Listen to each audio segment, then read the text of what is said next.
Hello, ladies and gentlemen. It is your main man, RICO ROXX, coming at you live, host of Social Suicide. The podcast is available everywhere. Spotify, Podbean. Thank you for listening. Please check it out. RICO ROXX is the name. And today we have another beautiful episode. It's a beautiful, wild variety show. We get into talking about leveling up in the workplace, talking about raccoons, talking about all kinds of things. We talk about Native Americans. We talk about American history.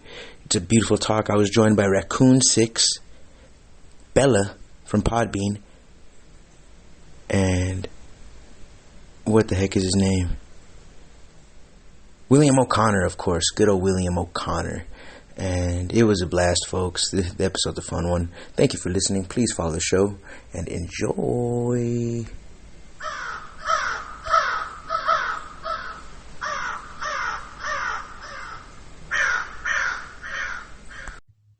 Mental, yeah. Yeah, the mental game is a joke. Physically, I'm a monster. I'm not like a freak of nature.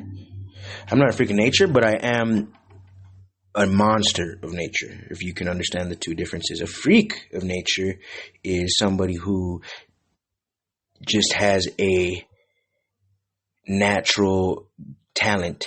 They're a freak.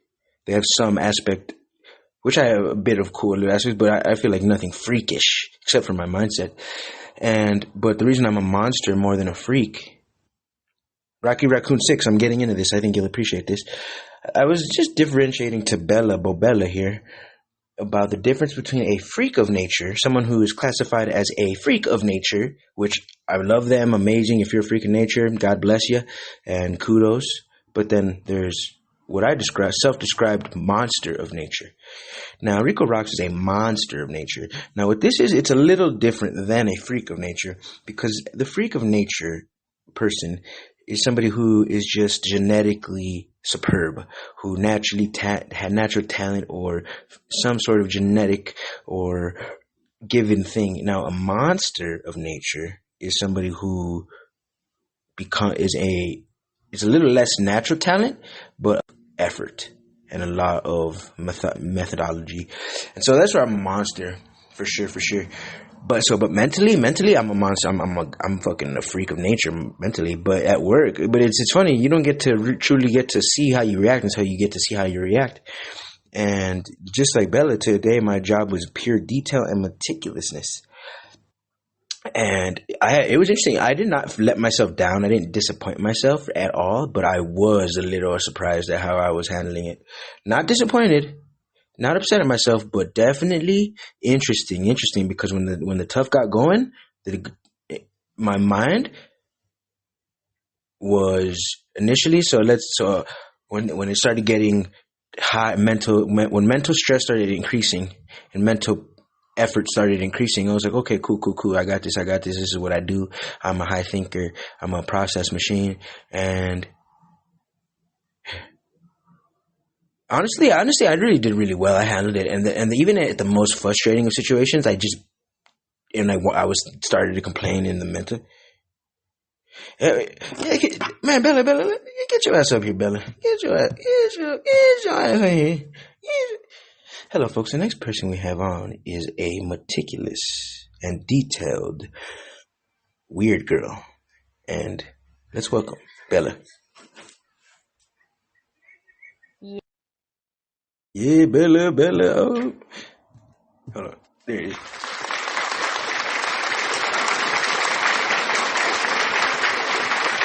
Bella, thank you. I invited you on this panel today because you're saying such provoking, interesting things, and I could just sit here have you typing, but I'm a little impatient, and maybe you could just talk instead. I'm so tired of typing either. I said you gotta get into the zone. You sounded like you were in the zone today. You gotta get into that zone.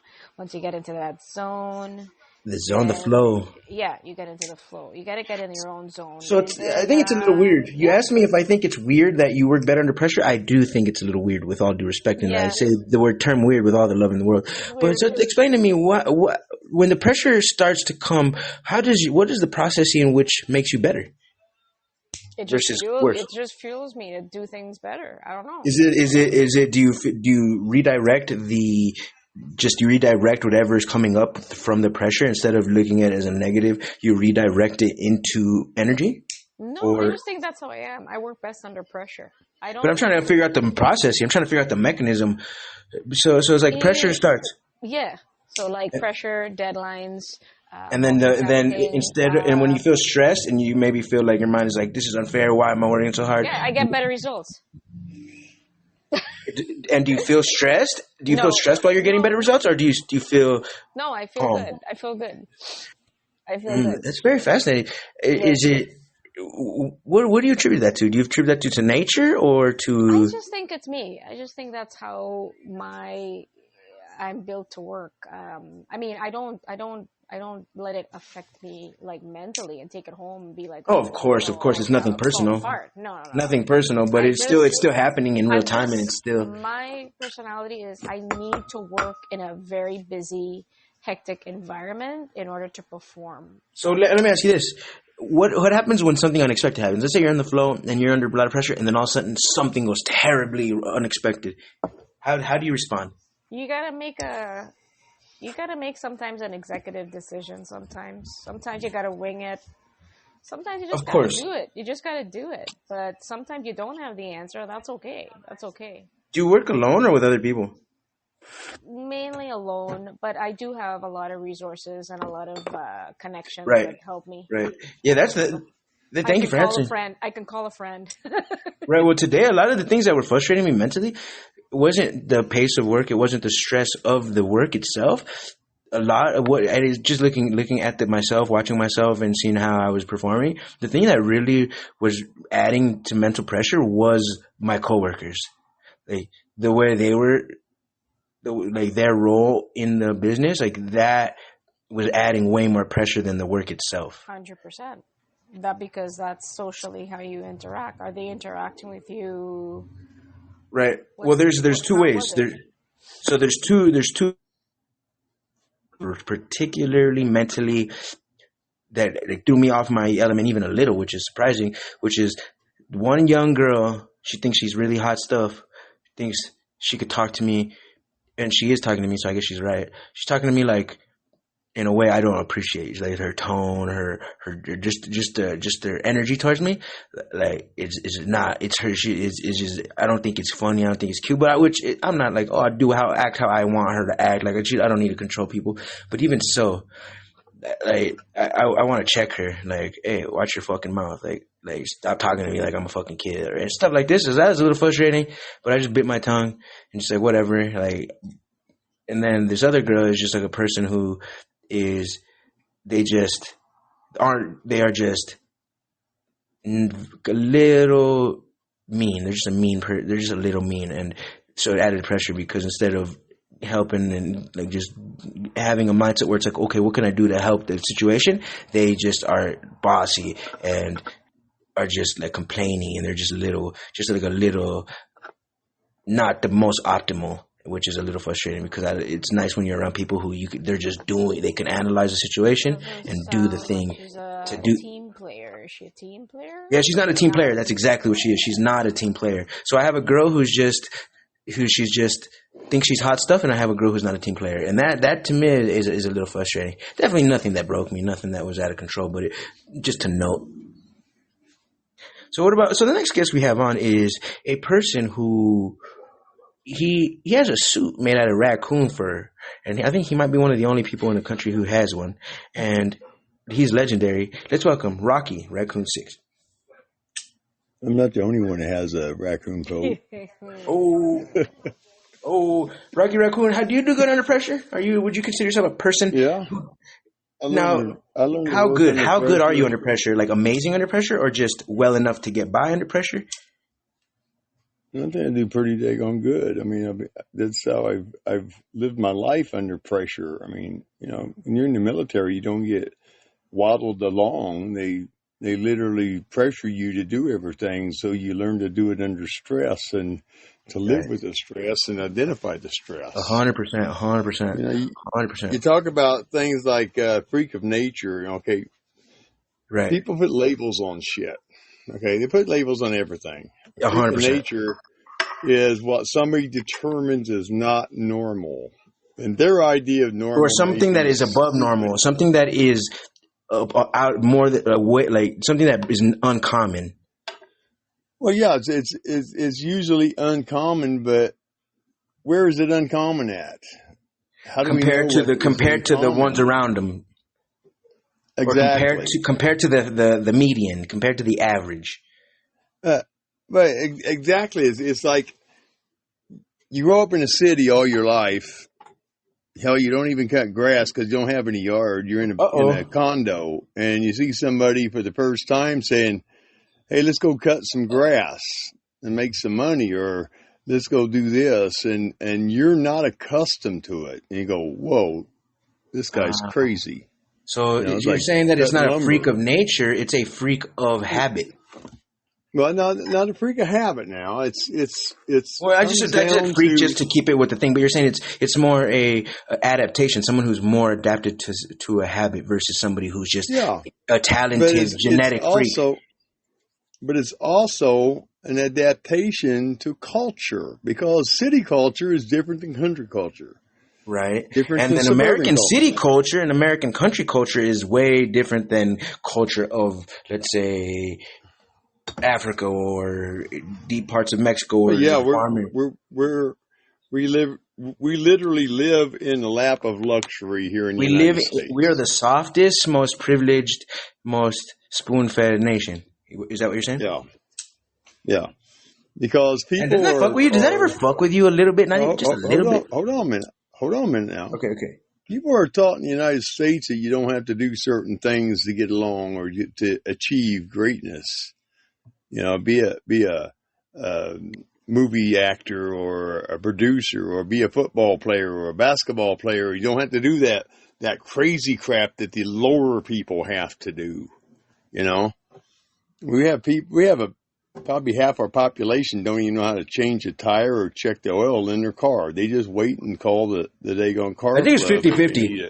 I think there's half the country. I think there's a split right down the middle. I think half of the way that the model goes, or half of the concept or the ideology is that like half of the country believes or goes by like, oh, it's going to be because of indoctrination. It's by the indoctrination. Like Bella, she works great under pressure. She's able to make those decisions nobody else can do. Why? Well, a lot of times it's because that's her own nature to just go with the flow of the stress. Some people bow to the stress and get frightened, and they're completely blibbering idiots. I'll tell you, I don't like the stress. I'll tell you, I don't like the stress, but nobody likes stress. But I could do it. I could handle it. I'm not the kind of person who has anxiety attacks. I'm not the kind of person who throws everything down and says. There are people like that, though. I'm not the kind of person who usually gives up. I usually can get through anything. So I can handle the stress, but I definitely do really well under less stress for sure. But you do that. You do that from your built-in survival mode in your brain. Yep. Your brain says, get through it here. Let me give you some guidance here, and that gets you through the stressful parts of it because you don't give up. Mm-hmm. And a lot of times people want to take the initiative. Go ahead. Rico, say again, Bella? Yeah, I want to ask Rico a question. So when you get to work, let's say you had a bad night or a fight with a family member or something, do you take that stuff into with at work? Or do you just cut it off as soon as 10%, yes, just for that variation. But no, 90% of the time, no. Unless I'm in a very unique zone where I'm like, I want to show these. I want to interact in a way that's unusual, just for the sake of reminding everyone not to think that they know me exactly. Which I do some 10% of the time. I won't be the nice guy just to remind people. But yeah, I'm usually I just blow it off and continue on with my own business. I blow it completely off. I never take anything from home. When I'm in work, I'm in a work mode. I'm there to do the job, and that's it. Right, yeah, exactly. Same here. Then I come back home, and I'll deal with what I got to deal with at home. I've been able to do that most of my life. Let me ask everyone in here this. there's 7 people in here. How many of us are left-handed in here? Is there any other left-handers? I'm not saying you're not ambidextrous, but is anybody who writes with their left hand in here? Predominant. Anybody? Any left-handers here? Not me. Not me. Not you, not him. I was thinking maybe that was because to try to compare. Because I feel like me, Raccoon, and Bella, the 3 of us, are very similar in work ethic. In a way that we don't quit. We are intelligent. We are analytical. We are tactical. We are prompt and just stuff like this. And so it's you never know if it's like, because you know how we all try to figure ourselves out. And we try. Go ahead. You know, Rico, a lot of people are like that. And it's because they just want to succeed through the problem. They want a solution. They find a solution. They deal with it. And over a period of time, it just becomes an adaptation to their personality. That's why you have people who are troubleshooters. They go in there and they take care of things that other people can't think of because they can't deal with the stress. And that's how I was raised up and how I worked throughout my entire life. Find a solution, put it to use, get rid of the problem. Let me ask you this. Do you work in priority? Do you, because this is how I was dealing with, how I deal with a lot of my work is there's priority 1 things to focus on, priority 1, and then priority 2, and perhaps priority 3. And then as long as priority 1 is like, no matter what, priority 1, like even if you're in the middle of something that's priority 2, if priority 1 pops up, go to priority 1. Do you deal with priority? Like, do you work with priority mindset? Well, yeah, I've worked with priority mindset, but my priorities are what needs to be done right now and what can wait a half an hour or an hour or a day. Okay. I used to be in construction for about 20 years. And I'll tell you, Wow. You go to work on things. It's like, oh, wow, we got a storm coming in. The wind's picking up. We got to get this thing roofed before the rain hits. Let's get it done. Okay. But you also have times when it's like, yeah, the door sticks a little bit. We'll get to it when we get the more important stuff done first. And people don't understand that. Well, I have to have my door working fine. We'll get to it. Just chill out. Okay. I mean, you have to set your priorities, but you also have to go with a goal set. Everything that you're talking about is a goal. Mm-hmm. To get your first goal is to do this. Your second goal is to do this. If you need a break from goal 1, do goal 2.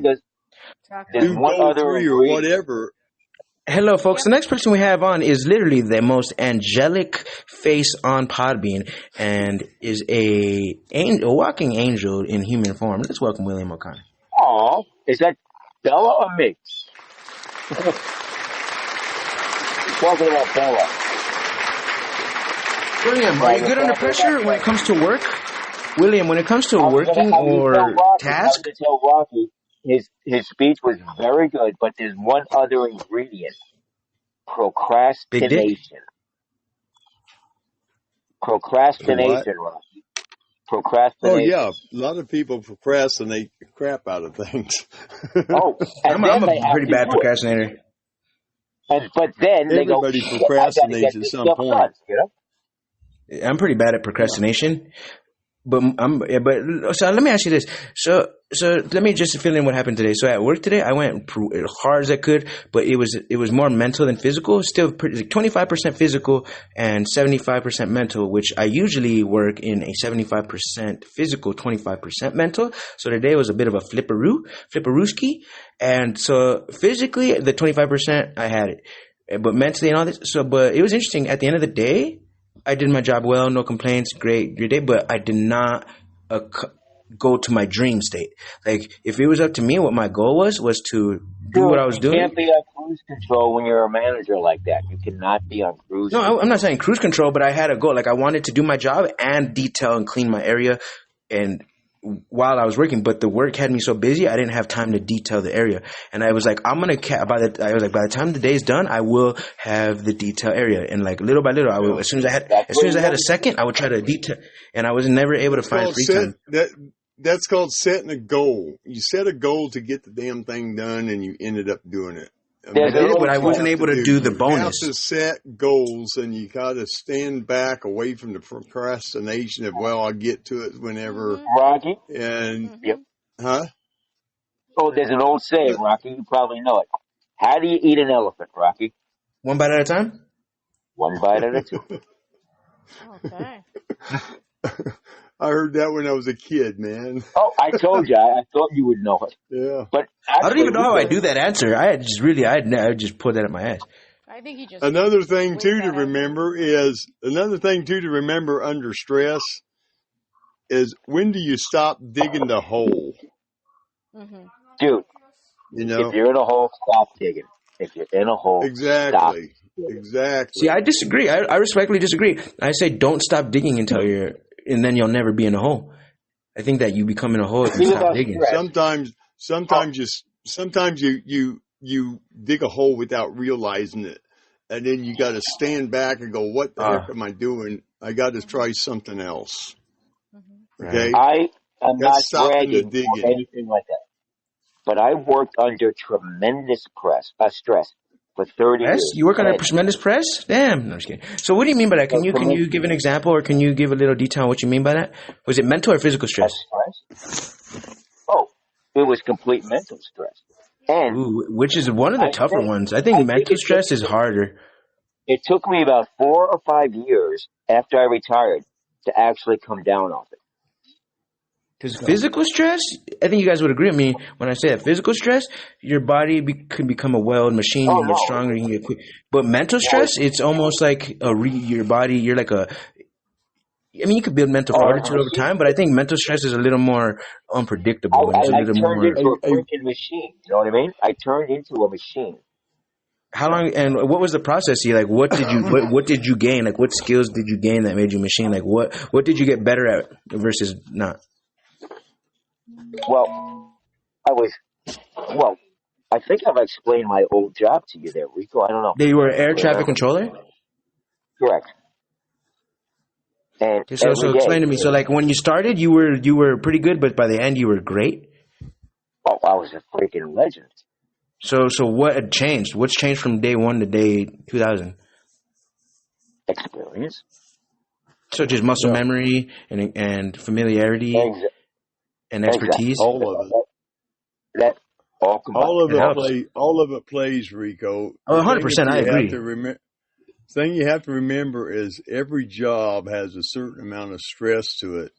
Some people bend to it. Some people excel in it. Okay. I went through physical, mental stresses that you wouldn't believe because of what my line of work was before I started contracting. When I got into contracting, it was relatively easy to a point. But the thing of it is you have to make yourself do it. That's the key to it. So let's talk about what causes stress. You have to make yourself do it. Exactly. Don't give up. Stress can be anything. You heard about all those soldiers coming back with PTSD, right? What did you say, Bella? I said anything. I mean, you can push yourself you can work after your working hours. If let's say you work 8 to 4, you can work after 8 to 4. That's funny. She says 8 to 4. Who says that? It's 9 to 5, Bella. Well, no. There's 8 to 4. I know, but let's say Rico. You chose. They show up early to work, Rico. I can't do that. Well, let me finish what I'm saying. Let's say you choose to work after 4. Everybody's in the Matrix. You're not okay. You sound good, though. Yeah, go ahead, Bella. Everyone, let's let Bella talk. Let's say you work after 4 and you do that for years. You're not getting paid for it. You're doing it on your own. You want to get caught up. You want to get ahead. You're doing it after 4. You have to be very careful with that because if you can't get your job done within the parameters of what is expected and you push yourself a little too hard over that can lead to burnout. Right. It's better to just try your best, and then if you run out of time, then just say, "Dang, you try to do better next time, but you let it go." And you know that, but you that's a challenge. Next time, see if you could do it same amount of hours, but you can get it done next time. It's like, Rico, something you have to remember. Sometimes. Very good advice, both of you, Bella and Rico. Very good advice. Thank you. What did you say, Rocky? Rico. One thing you also have to remember, sometimes your boss puts a certain amount of stress on you. That was yesterday. How well you do. And sometimes they put a lot of stress on you to get a job done or to get a task done that you're doing. Or to lead. Into the swing of it. Oh, and yeah. you have to keep trying, And the and reason he's that doing builds that, up Rocky, is stress. because he wants to look good. The reason he's Well, pressuring yeah, you because he wants Or to look good. or he wants he to train wants you it. so that way he has a strong. No. He's worried about one thing and one thing only: Hmm. the bottom end His own, dollar. He wants you to his do own so many reputation. things per day, and if you do that, fine. And then pretty soon he says, "Okay, I want you to do this twice as fast as you did the other day," and At you some try point, you your got to put your hardest. Let me bring up a concept is gonna like blow everyone's mind here, because this is something that maybe it'll blow your minds. So I'm a person who's like, I step up to challenge, I try every day my best, but what happens when you do that, what you lose when you do your best and you become a great worker and your work ethic is great, one thing that you don't do well, one thing you're not familiar with, is not trying and to give up. And this is also very interesting if you think about it, because let me finish the sentence, because whenever there's a situation where there's like you need to step up and all the pressure's on you and you accomplish it, well then what, like for example, so I don't have a situation where I'm used to just saying, no, what, no, I can't handle this, or oh, I'm gonna give it up. And so what's to be said for that, for to just to just say no, I'm not going to do it. Like I don't have any familiarity with that, since I always want to give it a There's good two shot. words.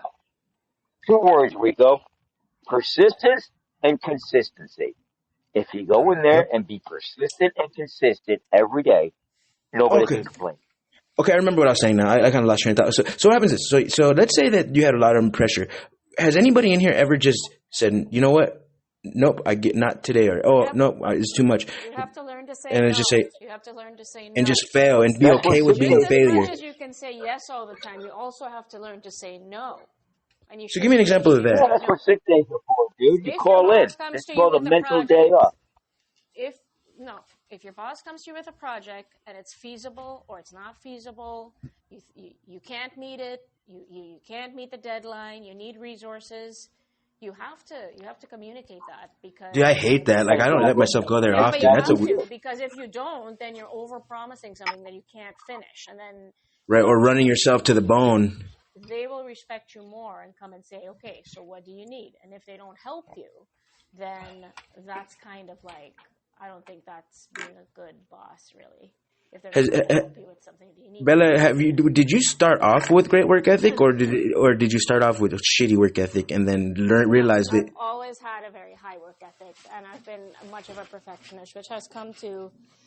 Oh wow! Told me I'm a perfectionist, and That's amazing. good.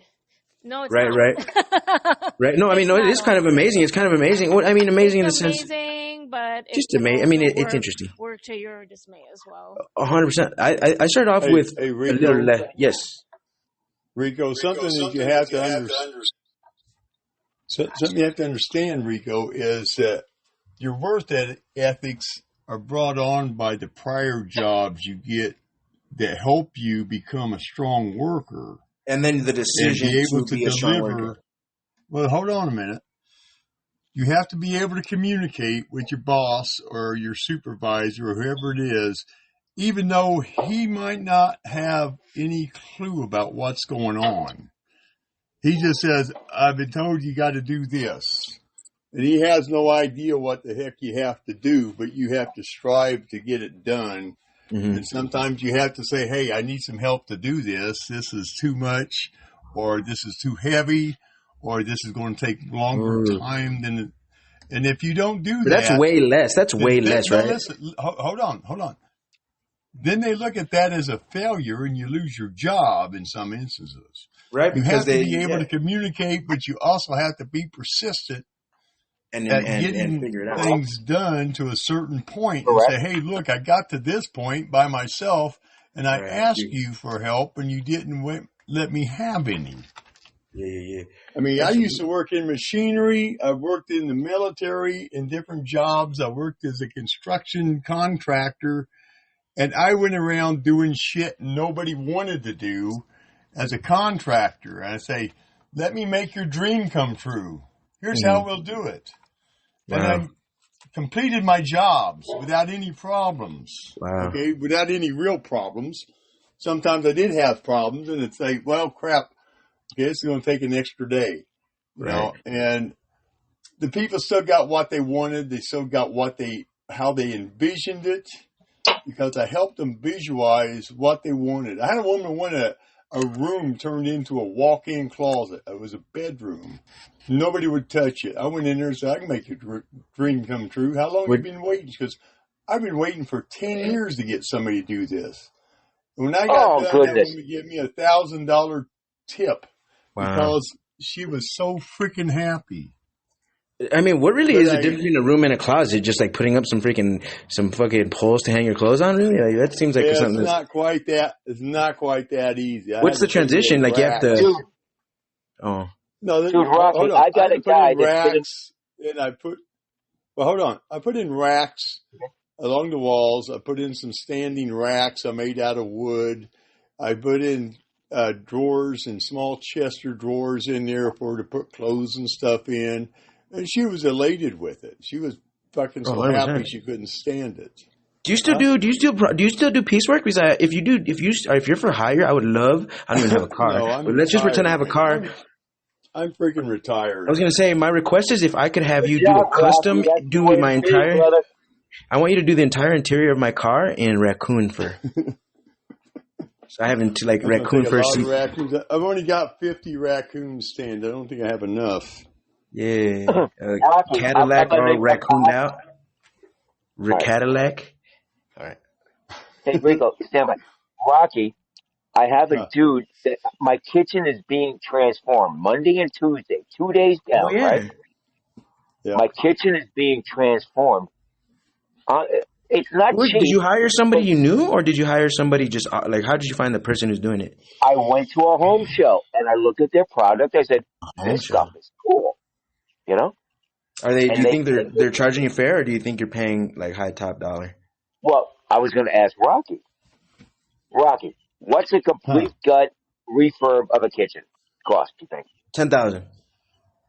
Oh, more than that. It depends on how much you haven't done. You have new cabinets put in, new appliances, correct, new plumbing, drywall put up. Correct. You know, new pipes, correct, new plumbing and stuff.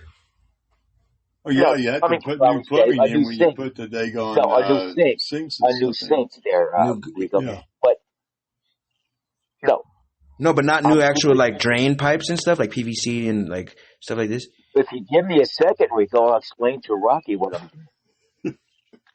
I'm keeping the countertop. The countertop's fine. I'm keeping the sink. Nothing's changing there. I'm keeping my appliances. I got 3 stainless. I got my refrigerator needs to be upgraded, but I'll come later.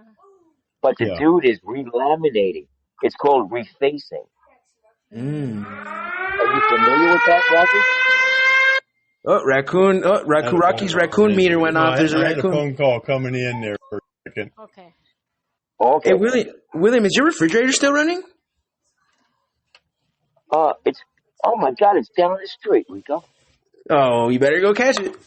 Oh my God, it's already down the street.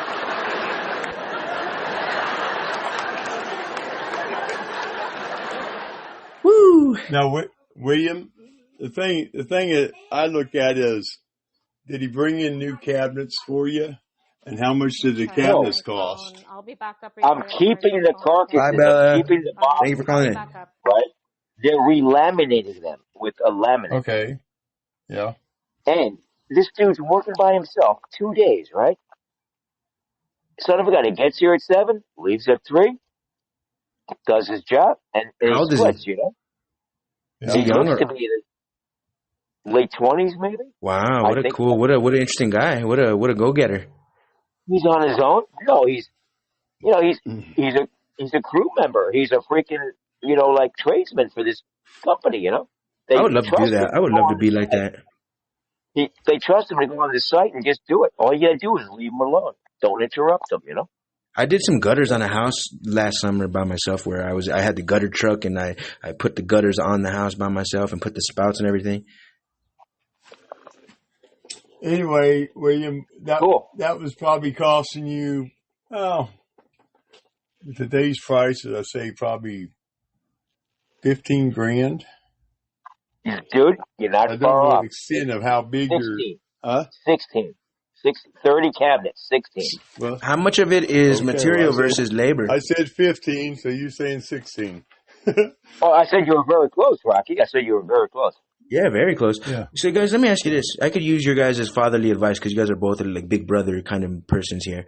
So I do really well with the job, and so that's not an issue. Like, my work ethic is supreme. I'm a mental guy. So but you know what I am having a lot of struggle with, and I'm very weak at is confrontation and stuff like this. I'm a good worker, but I'm very bad at confrontation. I'm not good at fighting. I'm not good at negotiating.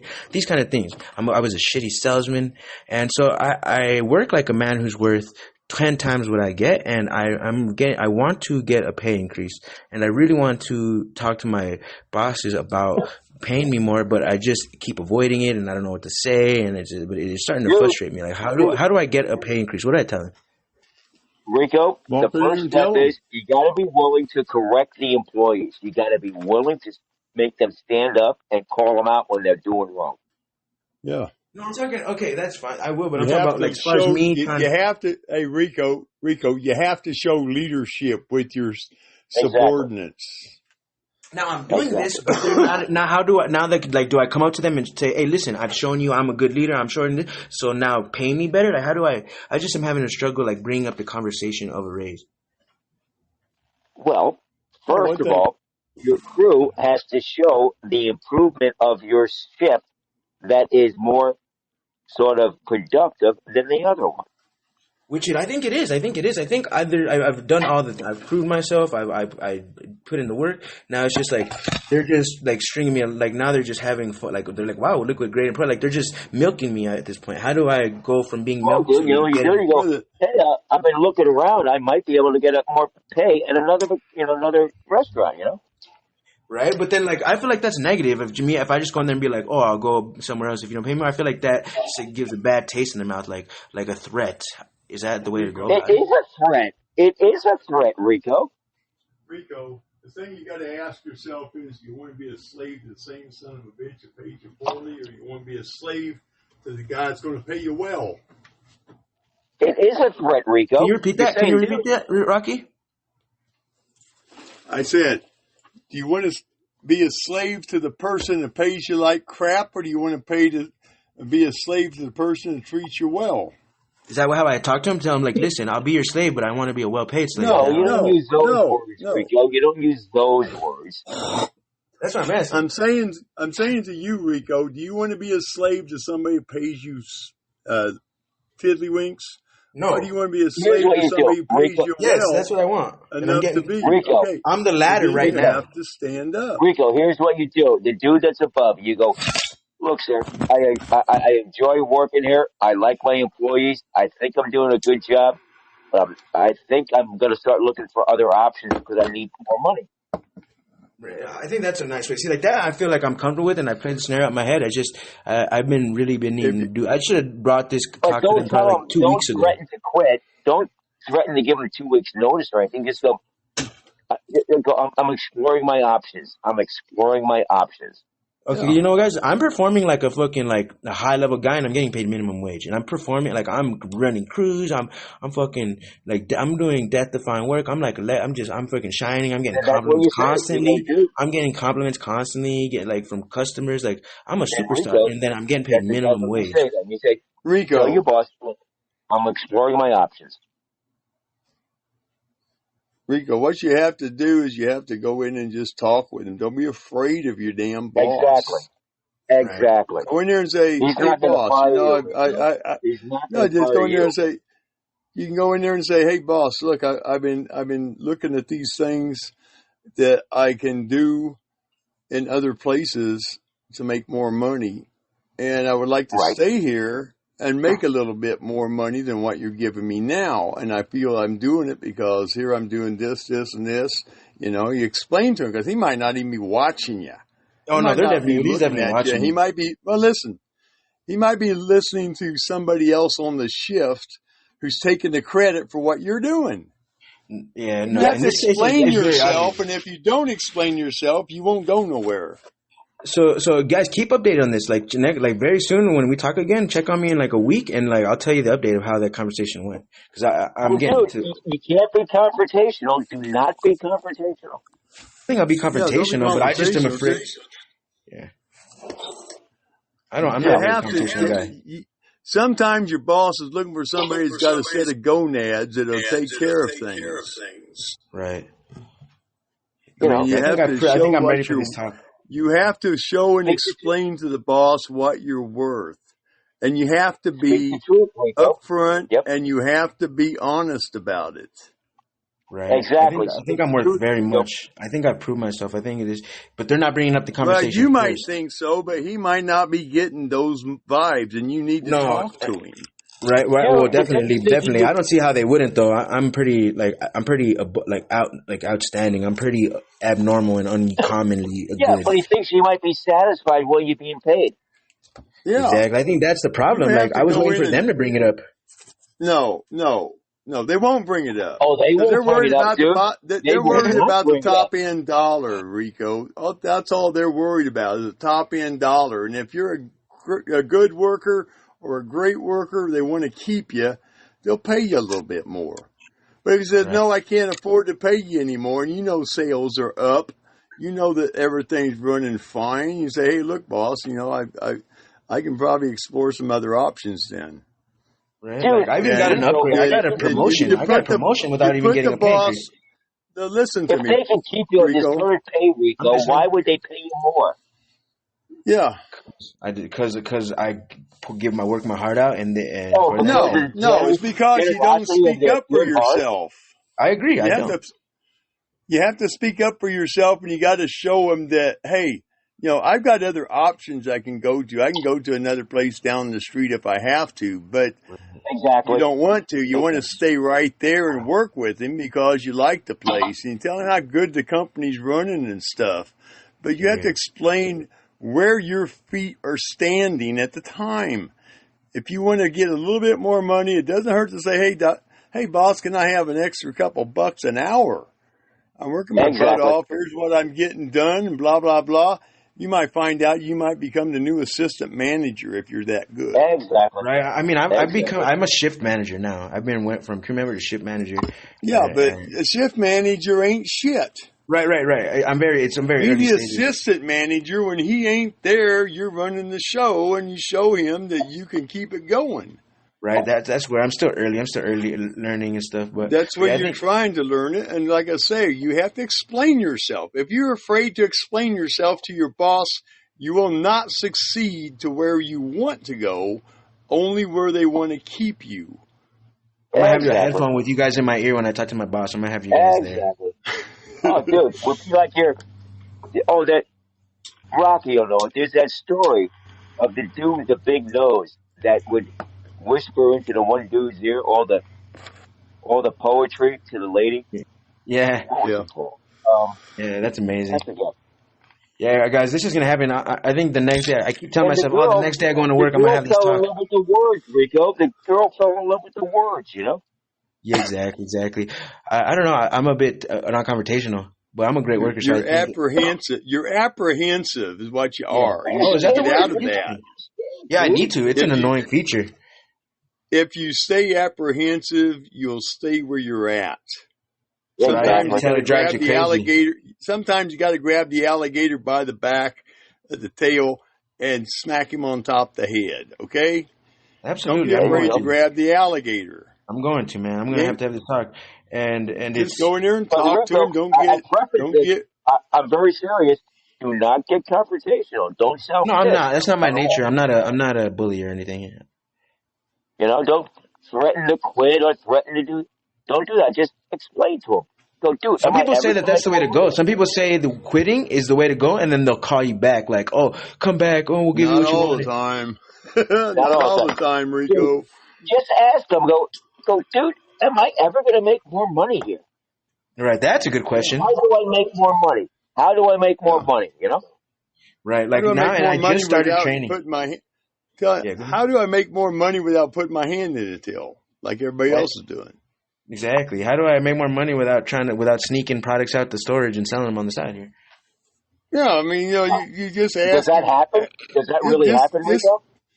No, I don't do that. I was just being silly. No, I'm saying, does it happen? I didn't say you did it. Does it No, happen? I don't really think so. I don't think on a big scale. It No, probably doesn't. maybe a little bit. Doesn't. Like the other day, though, which was surprising. I never work Sundays, but I just worked this Sunday that just passed on Easter. My first Sunday in the 6 months I've been with this company, and it was this. So I was like, to see the Sunday crew, I saw something I was very, very uneasy about. I believe what I saw was they traded a bunch of our restaurant food for the restaurant next door to us's food. Which, if they're doing that, that is gonna fucking kill us in our stock. I'm sorry. Rico, explain that again. They didn't. So what they did is they went to the restaurant next door and said, "Hey, give us a bunch of your food and we'll give you a bunch of our food." So they traded just because they wanted a lunch. That like is McDonald's or suicide. Chipotle? Yeah, that bad. When I seen that, I was like, "What the fuck?" Like I did not like. McDonald's or Chipotle, right? That's the first time I ever seen that. So That's that called restaurant suicide. yeah. You know what? I don't know. That's not terrible. No, that's pretty bad. Hey, I'll make you a Big Mac and give me a burrito. What's wrong with that? 10 Big Macs. You're talking about like 20, like 15 Big Macs perhaps, like something like that. Oh, it's 15 Big Macs for a burrito? I'm saying because they gave us like a bunch of food, like they gave us a feast. So that means we must have to give them a feast back. I don't know. Maybe. Maybe that was a perk on Easter, dude. Maybe they. I don't know, but that was very uneasy. I did not like that. It's not the worst thing in the world. It's not the worst. But then, I just feel it's not. It's just one of those things I did not like to see because I'm sitting here trying to talk about, I want to raise, and then we're losing profits like that. Then it's gonna be hard to justify a raise. Right. It comes down to. Oh, someone's going echo. Is that me? I'm sorry. How dare you? Is that me? It must be.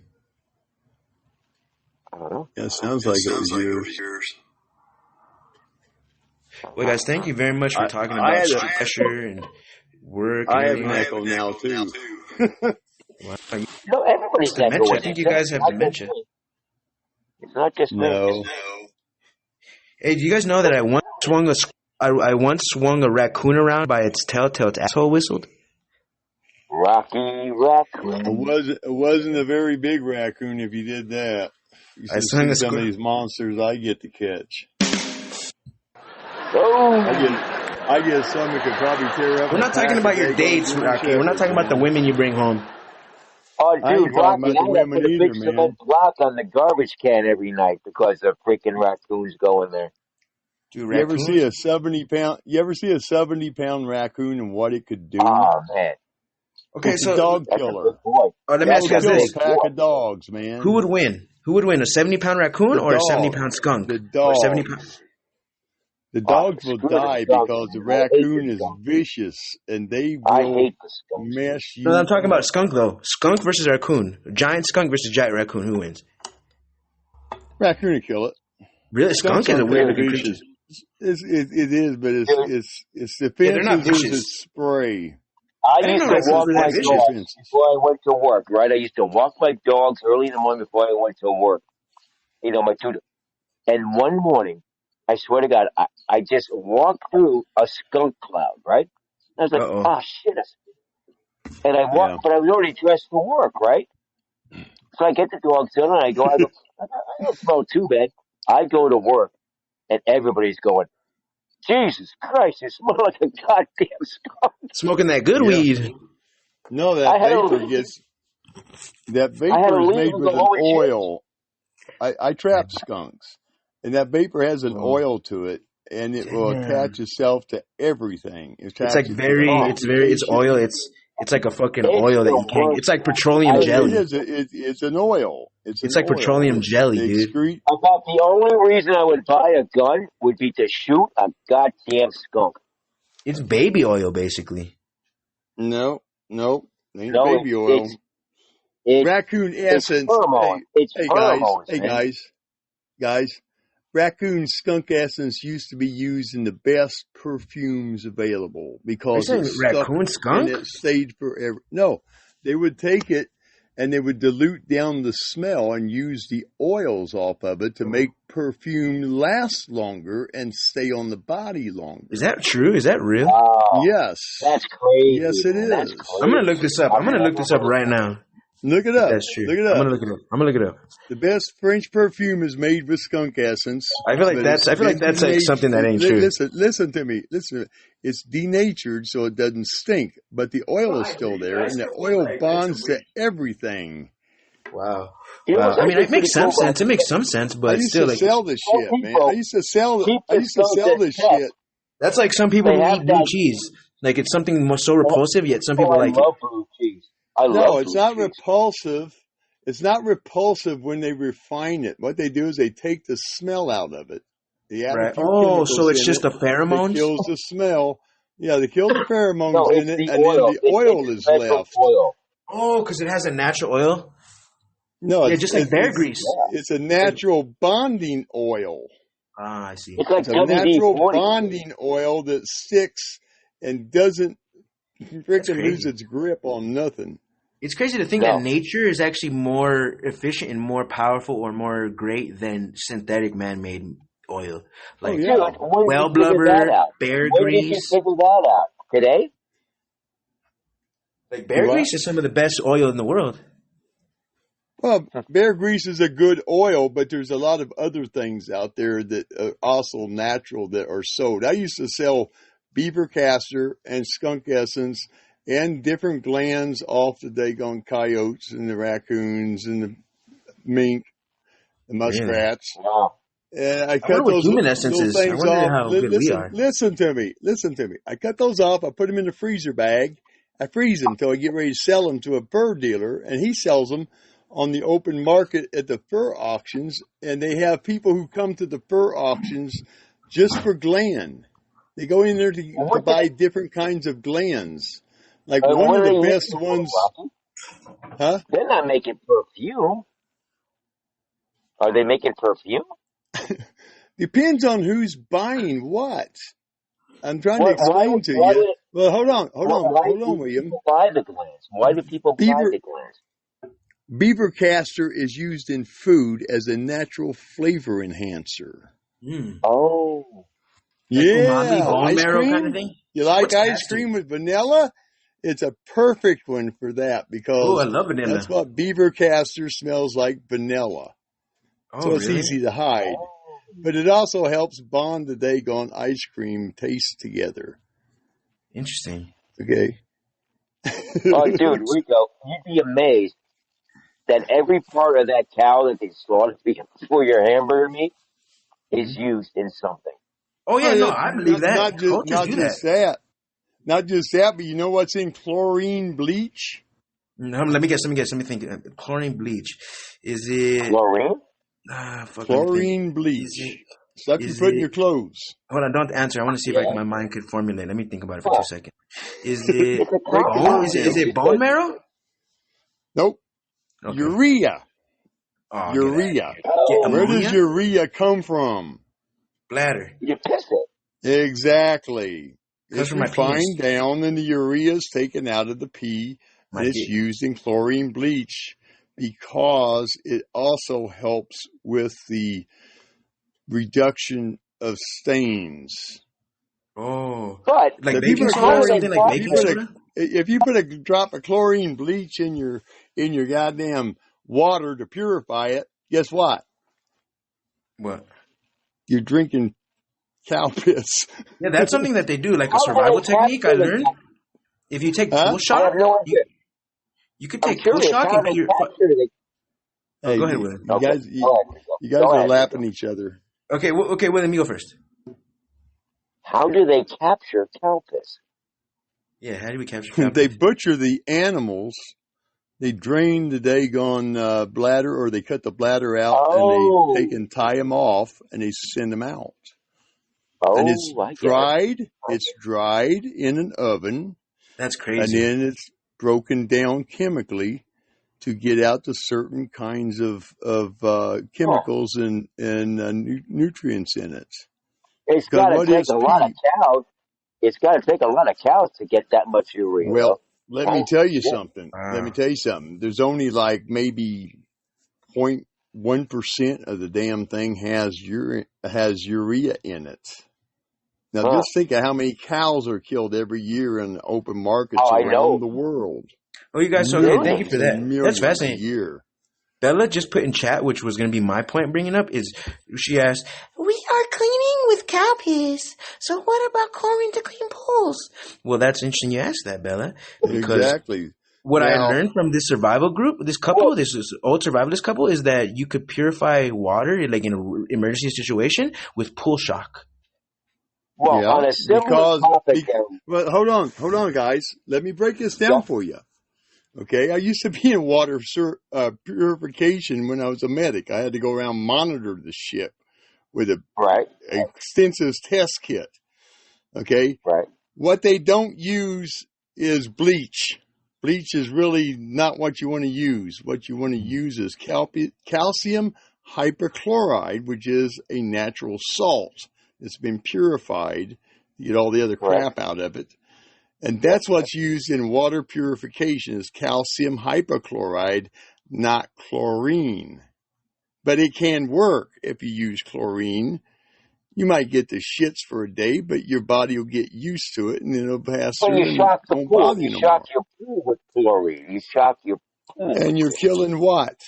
What are you doing with I it? don't You're know. killing the bacteria Algae or in the something? I pool don't know. because, Algae or something? hold on. You have to dilute it, though. No, listen, the pool will automatically start to list out a certain amount of it per gallon that runs through the filtration system. Okay? Right. What it's doing is it's an alkali. Oh. All the daggone parasites are what? Acid base. Oh. Chlorine gets in there, it sucks the life out of them, they're dead, they go through the filter system, Are get we trapped in the acid filter. based?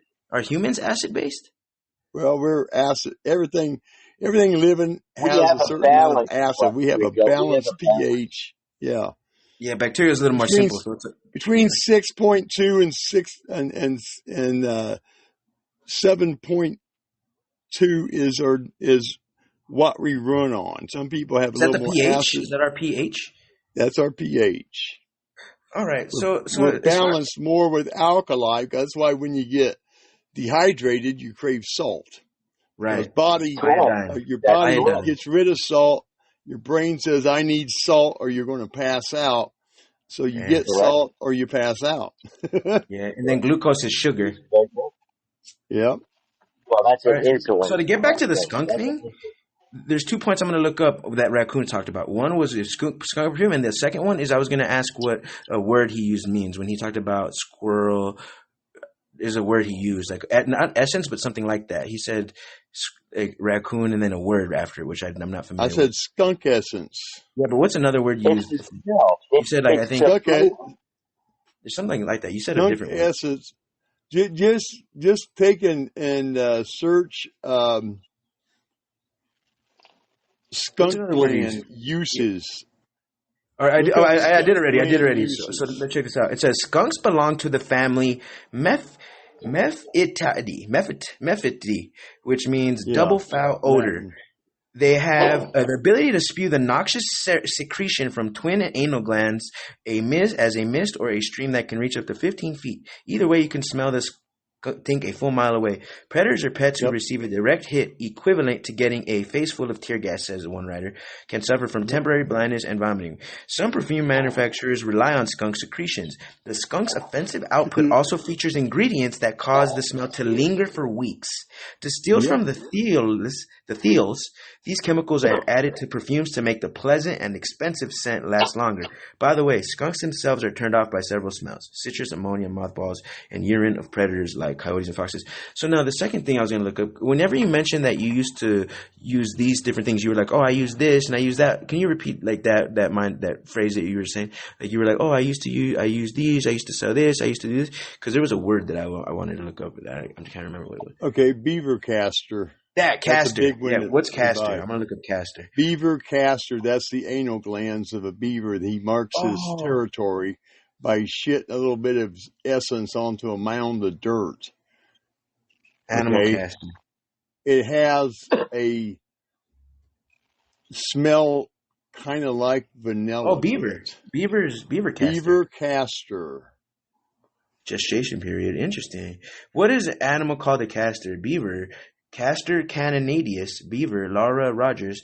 Category Yep. mammals. Common names. Beaver. Also, beaver is a castor. It has to be a beaver, I think. Yeah, beaver is nothing more than a giant water rat. So it's a He's a castor. vegetarian. He only eats vegetation, mainly tree Son of a bark. bitches can go through a tree, though, Rocky. The son of a bitches can Damn chew right. down a tree. They Beaver can chew damn. out a 3-foot diameter tree in a heartbeat. Son of a bitch. It's crazy when you see that shit, you know? Yep. Interesting. I used to Interesting. do a And their lot of teeth beaver. grow, I used to do a lot of and their beaver teeth trapping grow for back. guys who were They losing wear their out the, trees on the river. Huh? and they wear out the ones, if they wear out their teeth, they grow back. Well, they Oh, constantly grow, just like a rat. They will constantly really? grow. That's That's awesome. why they got I to wish we chew. could do Oh, that. that's I what wish it our is. teeth grew They back. constantly grow. It says, what scent All will keep your raccoons away? all your rodents have teeth that constantly grow. You want to see something go through the roof of a rat's head? Put him in a cage and don't give him anything to chew on. That's hard Oh, enough that's to crazy. tear his teeth down. They'll grow right through his muzzle. Speaking of this nature, I'm looking at a sunset tonight. That's just beautiful. I love Son of sunsets. a... Wow. It's absolutely beautiful. Got A Bella says in fire chat, going. says, I millions got of a people fire across going the in the globe. sunset. Yeah, sunset.com, folks. Bella says, billions of people across the globe are eating beaver butt and don't even know what they're consuming such a substance. Yeah. It's called castorum, and it's emitted from the castor sacs within the animal's anus. Castor oil? Is that castor oil? Are you talking about Yeah. castor oil? No, castor No. Castor oil is made from a bean called the castor bean. Yes. Okay. I thought you were referencing that. I was a little confused. No. Beaver castor is only used for either bait or for flavor enhancer. Natural Wow. flavor enhancer. Yeah, I think that's rats are a very unique, a very interesting creature for sure. They're very gross. They're very. Hey, Rocky, you seem like you're Huh. very in tune with these animals, right? You're very in tune. His name is So, Raccoon 6 for here's God's what I sake. do. Here's what I do, Well, Rocky. well, I the thing piss of it around is my that yard. I piss around my yard. I make my own sort of territory, you know what I mean? yeah. And then I put Epsom salts around the garbage cans. I read Yeah. that the animals don't like Epsom salts. They don't like cayenne pepper and cinnamon and stuff like this. I just read. Have you heard that, Rocky? Yeah. That they don't like Epsom salts? Yeah, it also helps your grass grow too. De-weed your Well, I grass. just want to keep them out of my garbage can. You know what I know. Epsom salts has a lot of things because it's an alkali, and they don't like the alkali when they step on it because it feels like they're walking on broken glass. It's like they're Okay. walking on fire, huh? It's like they're touching Yeah. fire. Wow, Yeah, that's cool. it hurts their feet when they walk across anything Dude, a rough. bag of Epsom salts costs $2 at CVS. I'm gonna keep that around my garbage can. Yeah, now you have to put it out. You have to spread it out. I mean, I don't know how big Oh, not just your like a trash little can ring. area is, but you got to put it out about a foot. That way, when they start to walk on, Oh, they'll back away from it. I get it. But Good if you got idea. them on Good concrete, if you suggestion. got it on concrete, you just throw it up on the concrete. But you have to change it every time it rains. No, You got to I put more put it out. in a very discreet circle. I did a very discreet circle around it. Yeah. William loves bath salts, Okay. folks, and we're not Something talking else that about. pisses off raccoons is peppermint, Yeah, along with Peppermint. mice and rats and a lot of You mean like squirrels. ammonia too. the Ammonia. melon peppermint? Raccoons do not like Well, ammonia. yeah, but peppermint smells a hell of a lot better than having ammonia, like especially in your garage. Put peppermint swabs around. Just get some peppermint, some Mothballs. pure peppermint oil.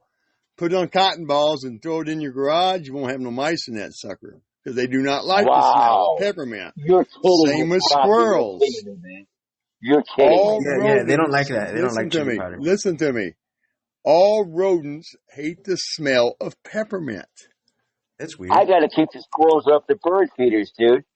My I'm breath gonna smells like soak peppermint. a towel in it. I tell you that. The birds don't mind the peppermint because they're usually running around and landing in the flowers anyway.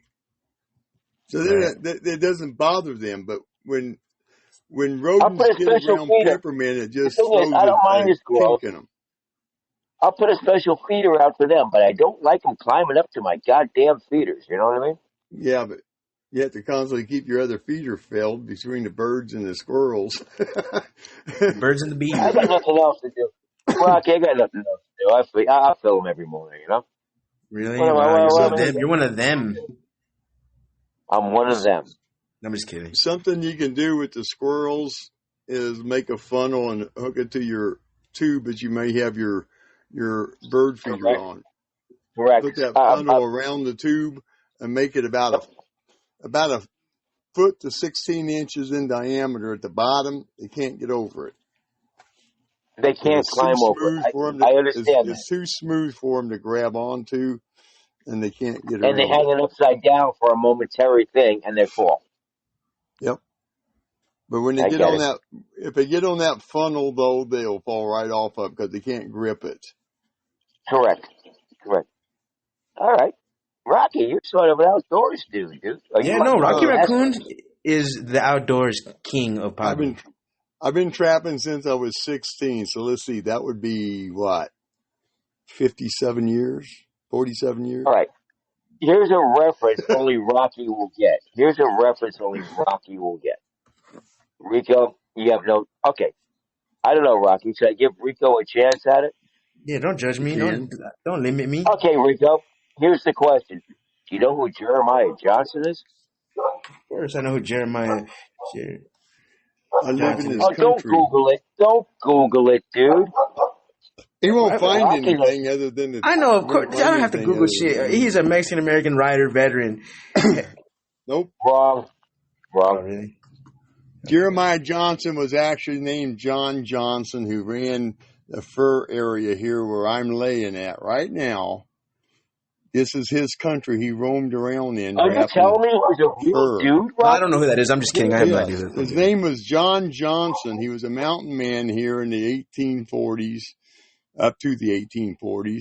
I know Boone. Pissed You know around Boone? out here. He killed a bunch of Indians because the Indians didn't like him very well because he walked through one of their graveyards. They sent out their warriors and he killed their best warriors, and finally they made a peace treaty with him. Then he moved down to a place called Colson, Montana, which was a little settlement, which is now called Billings, Montana. And he was a Dude, sheriff there. And he's dude. buried on a fucking Oh mountain my down here. God. Wow. Dude, I did not know, Rocky. I did not know that he was a real man.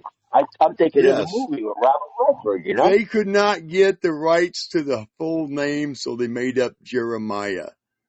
But his name was John Oh, Johnson. The family would not sell the entire rights to his lifelong story. Okay? I thought it was just a story, Went dude. to Hollywood in the late 1800s, the early 1900s, and helped them with movies and stuff back then, they were silent movies. He was But he like also Buffalo knew Bill. people like He was Buffalo like Bill Buffalo Bill Cody. coming out to Hollywood. Yeah, Buffalo Bill Cody was around here. Buffalo Bill Cody was one of the scouts that got over here with Custer, and Buffalo Bill Cody said, "Don't go down there, it's a trap." And goddamn Custer Dude, said, "No, you don't know what you're not talking a good about. My thing, Crow you know, Scout General said there's Custer. I'm nobody going to go down there." down there. All right, I Yeah. feel. I'm But not going Buffalo with you. Bill was sent back. Buffalo Bill was sent over to Reno's section, which was about 5-6 miles down the hillside, where he stayed at, while Custer went down there and got annihilated. Hey, And Rocky, that's in Buffalo are Bill you in Cody's South? Are you autobiography. in South Dakota? Are you in South Dakota? I'm in Montana. I'm in the southeast corner of Montana. Dude, you know what I attempted to do recently?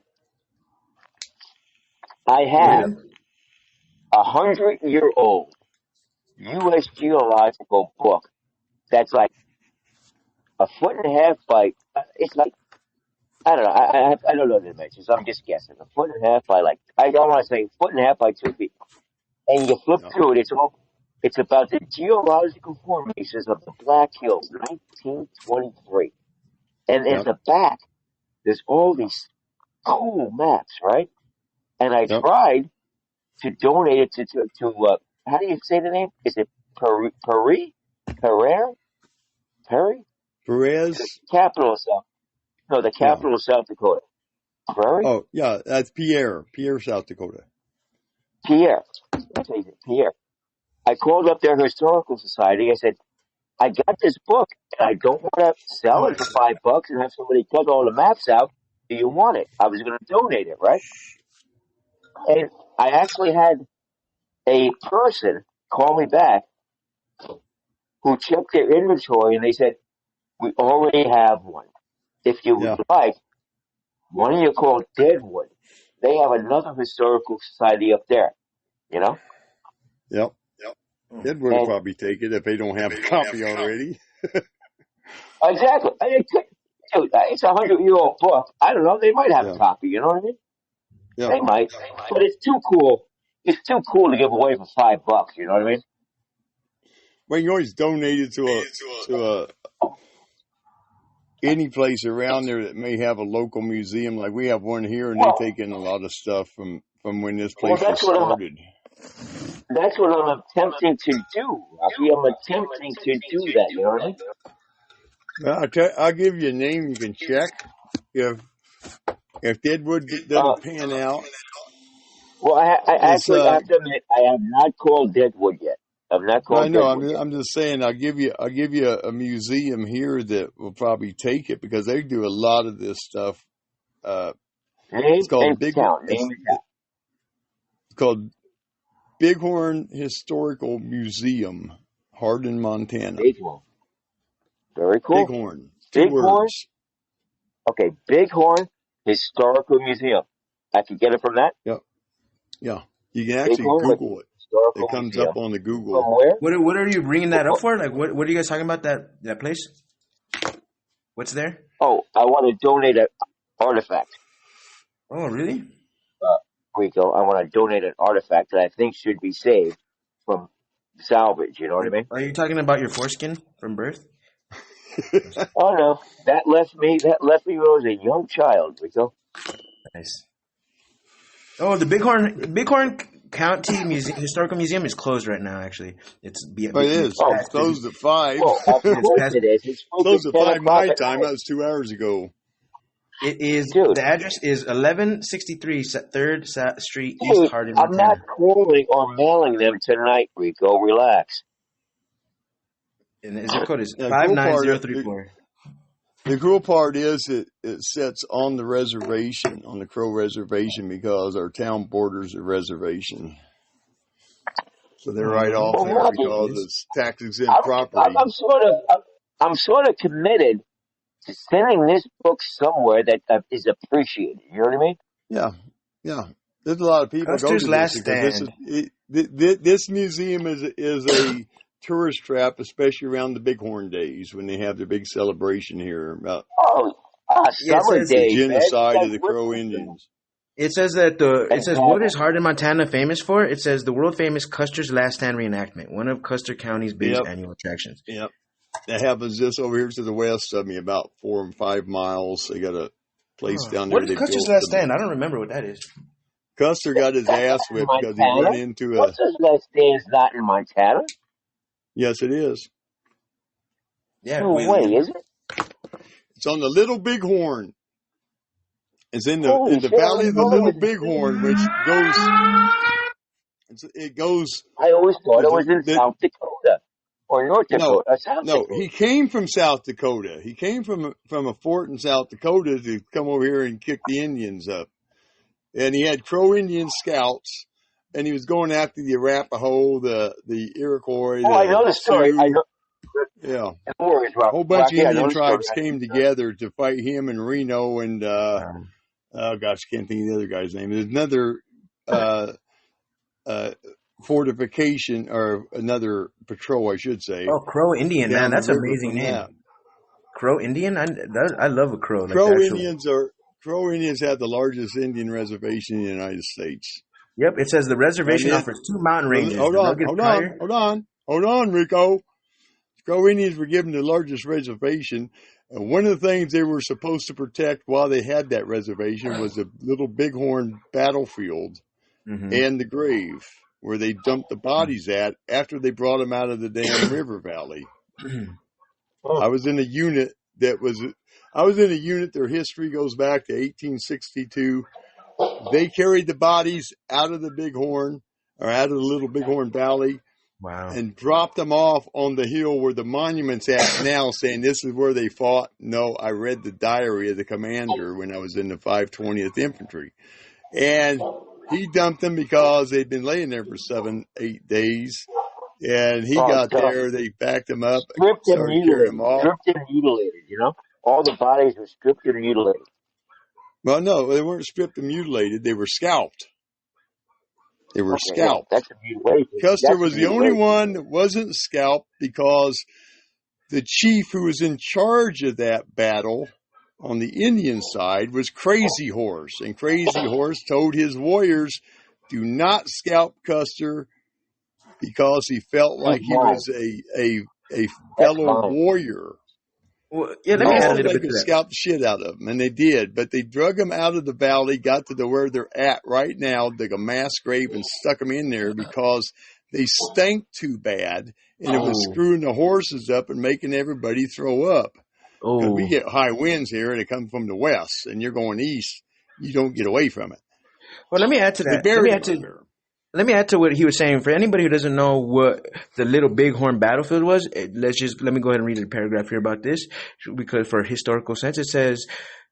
I'm glad you're so good at Google, Rico. I'm glad you're so good at Google.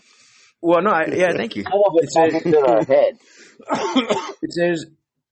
The south of Hardin is the Little Bighorn battlefield, where the Northern Plains Indians defeated Custer and the U.S. Army. The world-famous Custer's Last Stand reenactment. One of Custer County's big annual attractions is celebrated in Hardin. Sioux, Northern Cheyenne, and Arapaho warriors under the leadership of Sitting Bull, Crazy Horse, and Gall Fight George. Among Armstrong, Custer's 7th Cavalry troops. The sweeping pageantry of High Plains history is portrayed by... Okay, so yeah, apparently there's a guy named Sitting Bull as well that was a leader. Yeah, Sitting Bull was captured later on and sent down to Fort San Antonio, which is now... Correct. Fort San Antonio, but they had a quadrangle down there, and I went to that when I was down there for medic school, and they showed me pictures of the encampment that Sitting Bull had. He had a teepee with his wife and his kids and his dog in there until he died. He was literally imprisoned. Now, who went on tour with Buffalo Bill, Rocky? Who went on tour with Buffalo Bill? Geronimo? Wasn't Geronimo. Gosh. It was Sitting Bull, dude, I think. Sitting Bull did for a little bit before he got convicted and sentenced to the quadrangle down in San Antonio. But Sitting Bull had a lot of different chiefs who went to the reservation, and Sitting Bull and Crazy Horse both resisted as much as they could until they got caught. Exactly. So they eventually lost, but they defeated Americans in that particular one battle. But that's because, let me tell you why Custer got his ass killed. Because he talked shit. 2 days away from him was his Gatling guns and his artillery. He couldn't wait. He had to go down and kill the Indians now. Exactly. Wait for your Gatling guns and artillery. He was filled with profound sort of desire to be famous. Hello, folks. The next person we have on has the tastiest beaver on Podbean. Let's welcome Bella. We can't say Indians here anymore in Canada. Wow, that's fucked up. No, I hate that. Indigenous people? We call it indigenous people. That's good. We say Indians still. That just strikes a nerve. Such annoying. Like lack of freedom of speech. I think it's so dumb. That's what became of when they found all these graves of all these indigenous people that were buried. But let's not get lost on free speech, because then it's gonna. You don't die, fella. What are you gonna do? You know? I've got one thing to throw. Just talking about it. Just talking. Damn it. I've got one thing to throw in there. I got one. I understand. Be respectful to the bones and the museums and all that. Repatriate them back. Let them bury them properly. let me ask you this, Bella. Let me ask you: is there a name that someone would call you? Hundreds of years. I'm Let not me ask gonna you. freaking sleep over it. Right, exactly. Let me ask you this though. Okay, so we don't. They say not to call people certain names because it will make them feel bad. Is there a name that you guys can think of, everyone in panel, that if I called you that name, you would feel demeaned or less than or anything like this? Can you guys think of a name which you don't want people to call you Well, that should be it's banned? a different context. This is about native people. They had their own struggles, so what they Well, want to be called, okay, we all understand their they struggle. should All right. allow to be called whatever. But Everybody has their I have struggle, a Do they friend. Joe. care though? Do they really care? Is that a thing? Like, do they get But upset when people call them? interesting, I have a friend in Australia, and they don't say that. Like, if you call them native, it's actually an insult. They have different tribes over there, Oh, they want you to so call them by their Yeah, tribe. more yeah, complicated. It's more yeah. You complicated. have to understand. You have to understand what the word for the Australians that the English give them. Yeah. Okay, What is it? that word defines as native. Mhm. So everybody who is in a country that they're born in and have had their longevity in is an Aborigine, Yeah. native Aboriginal. born. Aboriginal. Yeah. Yeah, Yeah. but the Australians, when they started settling there, they called the Indians over there Aborigines.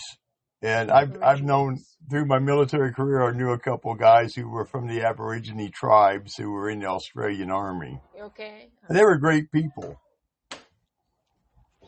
I mean, Yeah. it's just everybody's taught to put labels on shit, and it's Yeah. bad. Jesus Christ, Rocky. Where are you gonna start? Even Yeah.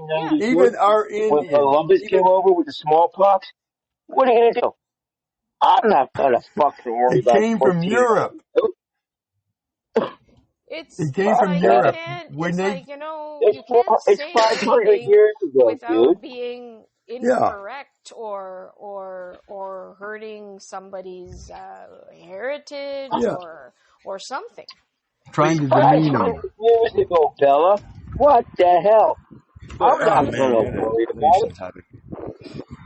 Yeah. I don't know. Yeah, but something It's I good. It found out. occurred. It's history. Hey guys, Good. something I found out a long time ago was all of the names that we have for the Indians here. Like here where I'm at, they call them Crow, which is Right. a translation of what their ancestry is, or the Sioux. The Sioux are not called Sioux Indians. Their actual name is Lakota. Right. And it's just like I've the heard that the Cheyenne, and translation. it's like I've heard that the we have. translation Well, was thief hold and on, murder. William, Thief hold and on a minute, let murder. guys. Rocky finish. William, let Rocky Hold finish. on a minute. A lot of the Indians we have here in Montana, like we have the Flatheads, that's not their name. That's the name that the white people give them because of the way their faces are shaped. It's Right. like the Rocky Boys. The Rocky Boys is not their name. They have traditional Indian names that they use that I can't pronounce. I mean, I have a hard time trying to pronounce them. But every Indian tribe we have on this country is a white man name that they use to translate it over to English. Mm-hmm. And I that's what heard people even don't the Indians, understand. even the Indians don't like the Sioux because they were murderers and thieves. Yes. Really. Yeah, I mean, we've been taught to put labels on crap that we don't understand, or we don't like, or we don't want I to think it's think about about. context. I believe words are about context. Like if your context is love, That is, I feel like that's really what should. I think the context should be looked at for sure. To say that you can't say a Rocky, word yeah, is not a good thing to do Rocky, because then where does that You ever end? see that movie? Okay, Rico, good job. Rocky, you ever see that movie? I Will Fight No More Forever. The story of yeah, Chief Joseph. Mm-mm. yeah. Chief Joseph out in Washington State, I think it was. You know that I will Chief fight. Joseph. I will fight no more forever. Canuck. What You, about Bella? Has anyone ever called you a Canuck?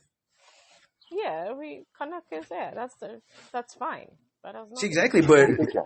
It's not that's an offensive. offensive term. Apparently, that's the same thing as saying whatever offensive term. Apparently, Canadians do not like that. No, I don't have a problem with that. It says, you want to yeah, hear? really? Do you want to I hear don't. a fact I about don't have a Chief problem with that Joseph? at all. Yes, You want sir. to hear a Yes, fact Rocky, I about will. Chief Joseph? Mm-hmm. Okay, when Lewis and Clark came out here, in the 1820s, okay, Lewis was carrying something that he give to Chief Joseph, and nobody understands it. Yeah, you know what it was? It was an air rifle. Oh, an air rifle out here because he thought they have a shortage of black powder, and he give it to Joseph when he met Chief I don't even know what Joseph's an air tribe. rifle at that age would even look like, dude. What is an air rifle? Well, the damn thing is in the museum, but I'm just saying, that's something that Chief Joseph, That is, he was, yeah, but you have to understand, Chief Joseph was in a place where he rarely seen anybody white because it was still pretty much frontier with just trappers and mountain men running around, And Exactly. we have the trail just north of me, about 50 miles along the Yellowstone, where they came up to there's a place up here where Lewis carved his name in. And that's a tourist attraction over here on the river. It's right next to the interstate. And they went all the way over to Washington. They were actually seeking the other side of the country to find the Pacific Ocean. And they went up through the mountains, following rivers, and climbing. Sacagawea came in from the Midwest area. Apparently, Indian. Sacagawea now. Sacagawea. What? What about my mama? Yeah. Sacagawea was it? The chick had a baby on the trip. Yeah. Clark's baby. He knows a lot of stuff. I like to read through the history. I used to deal in what you would call active history, going to these shoots and stuff and being part of the reenactment stuff. Yeah, it's all reenactments, and sometimes I was just part of a moment in time. I told you the other night there, William, down at Fort Bridger in Wyoming on the damn what the hell's the name of it? I can't think of the name of the river now. Black's Fork. Right there at Black's Fork, where Jim Bridger, one of the king of the mountain men, who first named Yellowstone Lake as Lake Bridger. But then it was turned over to Yellowstone. Huh? I'm just kidding. No, I was actually at the fort. It's a museum in western Wyoming. And I went there to do a shoot, and I got there a little late. The guy asked me if I had my stuff with me, and put it on and meet him in a cabin for breakfast. And we're sitting there eating. I know the story of Jim Bridger, dude. I sort of remember the story of Jim Bridger. I do. Yeah. Jim Bridger was actually raided by the Mormons. They came in to raid his place and steal his gold. Thing is, Robbie, these dudes were our childhood heroes. You know what I mean? Raccoon. Yeah. We should call him Raccoon. Okay. Not anymore. Okay. Okay. I'll give you a great backstory. You know the movie Jim Bowie. What about Jim Bowie? Well, hold on, man. You guys are starting to lose me with all these names. That ain't nothing. We weren't born yet. Hold on, man. Jim Bridger was an absolute badass. Okay, he came out here when they were exploring this area with the Rocky Mountain Fur Company. Okay, he signed up in St. Louis. He was 14 years old. Came out as basically a camp boy. He was the one to cook and do everything in camp. Right. And they were coming out here, and if you remember the movie The Revenant, where the guy got eat up by the bear. Yes, I saw that movie. And there was one guy and a little boy there watching this guy die. Yes. And at some point, the guy says, "Look, we got to go. Let's get his stuff, and we'll leave him." Well, Jim Bridger was the little boy. Hold on, Jim Bridger. Yeah. Hold on now. Jim Bridger was a little boy, The older guy, which was in his 20s, he was one of the mountain men. He was coming out here to do the trapping. Jim Bridger was this camp boy. Mm-hmm. 14 years later, there's a rendezvous down here by what's now Cheyenne, Wyoming. Okay? Right. There was a rendezvous Right. for furs, and they bring in the traders to trade for the furs and shit. Everybody get drunk and have fun. This guy the Revenant movie, this guy comes wandering in. He's all the guy from the Revenant movie, the guy who got attacked by a bear. That was an actual event. Yeah, I'm familiar with it. I'm familiar with that. Yeah, but hold on. They're at the rendezvous. Jim Bridger. Hold on. Jim Bridger and this guy sitting at the rendezvous, and this guy comes in all cut to hell. He's got scars all over him. He walks up to this guy, points his rifle at him, and shoots him in the chest. And Jim Bridger sees him, and he goes, "Oh, my God." He said, "Are you going to kill me?" He said, "No. You didn't know what you were doing." Oh. That's a true, actual account. I want to see that movie. And Jim Bridger later on started his little trade company when the Mormons came through, and they liked it. They traded there. They went to Salt Lake area. Yeah. Then they came back and raided him a few years later, and Jim wakes up in the middle of the night. These guys in there trashing out his trading post. And he said, "What are you guys doing?" He said, "We're looking for the gold." He said, "Well, wait a minute. I'll help you look for it." He didn't have it. Good movie. He ended up selling the goddamn fort to the military if he married one of his daughters. The commander married one of the daughters. The captain did. Oh yeah, I bet he sold him the damn. He sold him the damn fort for $2,300, which is quite a bit back then. Dude, daughter is the new currency. Shit, back then it might have been like barter system, man. $500,000. Yes. But that was part of the Mormon Trail now we have stopovers. About all of this. Un momento, Rocky, un momento. Hey, Bella. Yes. There's another gal on here calling herself Q Bella. I thought that was you for a moment. No, there's another person called Q Bella. It's not me. Okay. All right, so you guys, I want to talk about two things real quick. Bella stated in chat earlier that China has the biggest population of indigenous or something. She's maybe native, but that's, I think I just was doing some research. It's actually not Native American. Yeah, it's definitely no, just native, just indigenous to the original country, I guess is what it means. Yeah, the biggest population of native. Yeah, definitely not of Native Americans at all. It was just indigenous people, I guess, like original Chinese people that are still there. The most natives are in Alaska and New Mexico.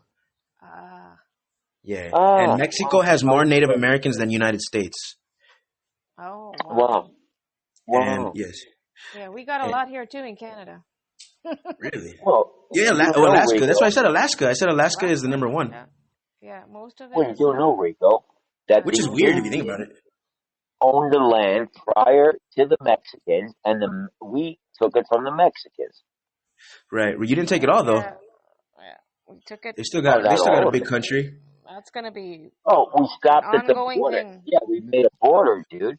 I bet you they wanted it all at one point. They'll line up here and they'll block the roads. Like if you go, there was something here. They were going to touch their train tracks or whatever. They'll line up and they'll block the roads. And who, the natives? Yep. They will. Oh, yeah. They will cover their land, their borders. Oh, they will protest. If they have a treaty, Bella. If they have a treaty, and it's their land, stay the fuck off. It's sovereign land. It's sovereign citizens. They will camp and they will stay there for as long as it takes to stop whatever it is you're going to build over there. Good for them. You know what? Exactly. And you know what they do now, Bella? They do casinos, and we're able to go and visit. You know what I mean? Yep. I don't have any native friends. Do you have any native friends? Do any of you have native friends? I've had a couple. Go ahead, Rico. Go ahead. I had a couple, but not like any of my not a close best friend though. Yeah. I worked with a dude. His name was Bobby Gross. I guess Robert Gross. And he was a Native American. And the motherfucker was a cool dude. And you know what? The dude would drive in drinking a six pack and leave work leaving a six pack. Drinking a six Mm. pack. Mm-hmm. Whatever. Hmm. That was his game. That was his deal. Right. Cheers to that. Cheers to that. Roger that. Cheers Roger to that. that. Cheers to that. It's pretty crazy. Hey, Alcohol is a hell of a drug. Alcohol is one of those crazy ones. hey, has anybody ever been to a native sweat lodge ceremony? Nope. No. No. I have. That's I have. I nice. used to work with a bunch of them at the pig farm over here when I first got here. I Yeah. worked in there as their maintenance man, and a bunch of them invited me to a sweat lodge. That sounds That's brutal, pretty man. kind of gross. It sounds gross. Sorry. No, I like it's saunas. brutal because they build a I a like little. saunas. I saw the Listen, big saunas. yeah. Here's what they do: they build a little wiki up, a little mound building, and they build a fire inside of it. Put rocks on the bottom, build a fire in it, and it burns for a little bit, and it goes into ashes. And then they pull them rocks out, and they start dumping water on them a little bit at a time, get the steam rolling. I about melted in that son of a bitch, man. Oh, My did you? Did you not? God. Oh, God, it was hot. Yeah, I lost 5 pounds in about 20 minutes. Yeah, I miss. I Well, need to go to a did you sauna bad. feel I'm due for a good sauna. Did you feel Huh? rejuvenated when Saunas you are were great. done? Oh, yeah, but the fact of it is you're in there, and it's like all you're breathing in is steam. And it's like, Just holy burning your crap, I got lungs. to get out of here. And the guy's going, Well, just that's wait the a little point. bit longer. That's the point. You're supposed to Yeah, stress your body with the yeah. elements. Pulls out the toxins in your body, makes you sweat them out. Right, and Apparently, and then it also activates shock proteins. Well, yeah, it does that too. But the idea Okay, of the Rizzo, sweat thank lodge, you for Googling the that. idea, Thank you for Googling the idea, That I actually didn't Google. That I didn't Google. the idea of the sweat lodge is a ceremonial thing I know some stuff. to rejuvenate yourself. Okay, and when I left it, they give me a certificate and a daggone eagle feather. All right, thank you. Hold on, I just want to speak to William. Okay, hold on real quick. I know you're just joking, William. I know you love me and all this, but I've only had to Google like a handful of times. It's a very like 1 out of 100 live shows do I Google stuff. So it's not a very common thing. I'm not a Google drone or nothing. It's not a bad deal, it's not a No, I bad mean it's deal. definitely not bad. I'm trying it out right now because we have a bunch of. I just figured I'd try it right now, but I definitely do hold some knowledge stored. Heat shock proteins I learned from just listening to podcasts. But heat shock protein is what happens is when your body gets so hot to a certain point, it activates heat shock proteins, and what that does is those. Never heard of Good it. Never even heard of it, Rizzo. Yeah, Never that even is heard good of for inflammation. Like you activate them through. There's 2 kinds of proteins. There's shock proteins and there's cold shock proteins. Those are people who get in ice baths and stuff like this. And what they do is they activate healing processes in the body. They activate your body to help inflammation, to regenerate cells, to Very interesting. Very yes, interesting. yes. But see, That's what. the Scandinavians used to use a sauna, which is basically a daggone sweat lodge. Yeah, And after exactly. they get in there for a while, they go out there and they jump in the snow. I've done that. Yeah, I know, but that's The why they're Irish, doing that. the They're Irish used to exciting burn those the peat. proteins. I used to done that. I've done it multiple times. The Irish used to make a stone house and burn the peat in the house and pour water over it as a sauna house. It was Yeah, yeah. an Irish sauna. Yeah, the Russians are famous for saunas. The Finland people are famous for saunas. Yeah. Like All with cold northern, regions. all of Oh, northern don't Europe get me is wrong. good for Saunas them. are freaking cool, man. I I used to love live in saunas. Upper Peninsula, Michigan. Way out there. I built a guy I'd a like to go sauna in a here. sauna with Chow Bella there. I'd like to go in a sauna with Chow Bella. Really, I'd like to go in a sauna with you, William O'Connor. Oh, negative. I'll go in with Chow Bella, Me, you, and her. Is she here? Is she still here? Yeah. Hey, Bella, I'll take you to a sauna, huh? We'll go All in right, a William. sauna. Jesus Christ. So, just since we were talking about natives, I looked up some of so 7 inch. Like, there's a quick list here. It says 7 entrepreneurs that are Native American. I actually I actually met one of the only people living at the time who ever qualified to be the Crow Indian chief. No And way. what he did was he went to World War II and he performed everything he needed to do to become chief, and was documented. And he came back and said, well, we'd like to make you chief, but we forgot how to do it. So this guy went to college and he became the only person in the United States to study every tribe in the North America, or in the United States and Canada. And he was a advisor of Indian affairs for 6 presidents. And he was also a professor. Yeah, Who was? I met him here. He was on the History Channel for almost 3 years. And that's why I picked up on it. And then I met the guy one day, and it's like, holy crap, you're the guy from the History Channel, aren't you? Yeah, I've been on there a few times. Big, tall guy. I mean, he's 6'4". Wow. He was Wow. 90. He was 90 years old, but he was the only man who ever qualified to be chief since, goddamn, I can't think of it. The last one they had here. His home is over on Fire Mountain here. Walking Bull? Shit. No. Damn it. Anyway, his wife's name is Two Leggins, which is where the bridge down here is named after Two Leggins. But he was Two Leggins' husband. He was the last living chief. Two Leggins was the Indian queen of the Crow. They called her Two Leggins. Wow. Gosh, I have to get my shit out here later and look it up, and Hey, I'll get Rocky. back with you on that. Rocky, What?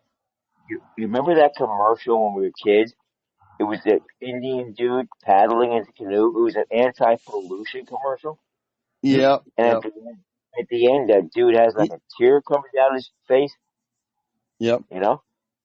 Yeah, That I can't dude was remember that guy's Italian. name. That Yeah. dude was Italian. Yeah. Mm. He wasn't even an Indian. A lot of those. There's a lot of those Indian chiefs and stuff from all the different places. I know one guy whose Indian tribal area is Wisconsin. Right. And he has Oh, a history. they have that It's Potawatomi. probably Potawatomi or the Fox. Yeah, I'm from Wisconsin. Yeah, this guy. I'm close by Wisconsin. I know the Indians. This guy I'm talking about, his heritage chief to the tribe was shit. There was a story written about him by one of the famous story writers or poem writers years ago. Edgar Allan Poe? Like Walt Whitman or something like that, or Walt Whitman. was it He Walt wrote Whitman? he wrote about the Chippewa. He wrote about the Chippewa chief as a young boy. Huh. Gosh, I can't think of the name of it. Oh God. Boy, the Lightfoot did also. You remember the song? From the Chippewa down to the big lake they call Gitchagui. Yeah, but this was the old Indian chief that was there. I think it was Walt Whitman wrote the story about him or a poem about him or something. And Right. Oh, Walt he Whitman used to was be good. in schools all over the place. I can't think of the name of it. WW was alright. Gosh. WW was alright. Hiawatha. Oh. Chief Hiawatha. Exactly. Okay. I know that poem. I had to dig for that one, man. You had to access those brain cells, huh? You had to go to a different program up there. There's a name, like, you heard the name Tamumka? Or what's his name? Tamumka? I had to take another drink of coffee for that one, guys. No, it's not Tamunka, it's Tamunka. Tamunka. Say it again? Tamunka. Yeah, Tamunka. You ever heard They of that named guy? an engine after the dude. Well, I came from the area around Tecumseh. Tecumseh was a big Indian chief there in Indiana where I grew up at. Wow. No, don't get me wrong. I respect it. They're cool and all, you know. It's just that, you know, They're an artifact, man. They're like an artifact. Well, you have to understand something about the American Indians. American Indians were grounded people. They lived on the ground. They worked in the ground, and the settlers came over here and looked at them as being cavemen. Exactly. I get it. I get it. It was a conflict of interest. You know what I mean? Conflict of interest. You know? Yeah. A lot of that stuff is really interesting when you get the deep diving into it and finding the It's different fascinating, people. Rocky. It's Yeah, early fascinating. American is there's some of the most I fascinating love shit. history. Well, I've met a lot of the elders around here, and some of the stuff I tell you is fascinating. It's like here at Pryor Mountain is known for the little people. The little people were basically gremlins, okay? And they found they found a stray kid one day, and they kept him all winter because his family lost him. They went back the following spring to do their little grubbing around, finding food and stuff. The kid pops out of nowhere and says, "Hey, Mom. Hey, Dad." And they said, "Where you been?" "Well, I've been with the little people." And nobody knew about him until that point. Mexicans. No, hold on. Here in this area, nobody knew about the little people because they never seen them. And they took this kid in because he was a little kid. He was only like 6 or 7 years old. They That's kept him what over the Indians winter. did to the children. They said, "We're not going to kill the children. We'll just absorb them." Yeah, Right. but what it was this kid became the next Indian chief. In his life, he Wow. became That's a story. one of the Indian chiefs because of the knowledge he learned from them. Dude, Wow. That's Rocky, unusual. Rocky, I'm very influenced by movies, and then I'm thinking of Little Big Man with Dustin Hoffman. A, B, Dances with Wolves. C, Yep. have you ever seen the movie Holes? Have you ever seen the movie Holes? The Last of the Dogmen? Yeah. The Last of the Mohicans. The Last of the Dogmen was that was with that guy that was in platoon, the platoon sergeant. What the hell was his name? Yes. Don't worry about that. But there was a cool premise that there's this tribe of Indians in the Oxbow. It was the Oxbow region of somewhere, you know? And it was like an inaccessible forest, you know? And it's like, and the Oxbow, I think the Oxbow is in Wyoming. I always speculated there, Rocky, that The Last of the Dogmen is a sequel to Dances with Wolves. Because you know, at the end of Dances with Wolves, they all travel up into the mountains. Yeah. So, if you watch Dances with Wolves, and at the end they just go into the mountains and the dude saying, "Goodbye, my friend," you know what I mean? And then, well, he actually went back to the Indians because they were going to throw his ass in jail for treason. That's why he went. That's why he went back to the Indians, is they were going to arrest his ass, and he got out of prison because somebody let him out of the prison there, and he ran back to the Indians, and that's where he was supposed to have stayed with them for the rest of his life. But he was wanted for treason. He let the tribe escape, and him and his girl sacrificed themselves. You know what I mean? Yeah.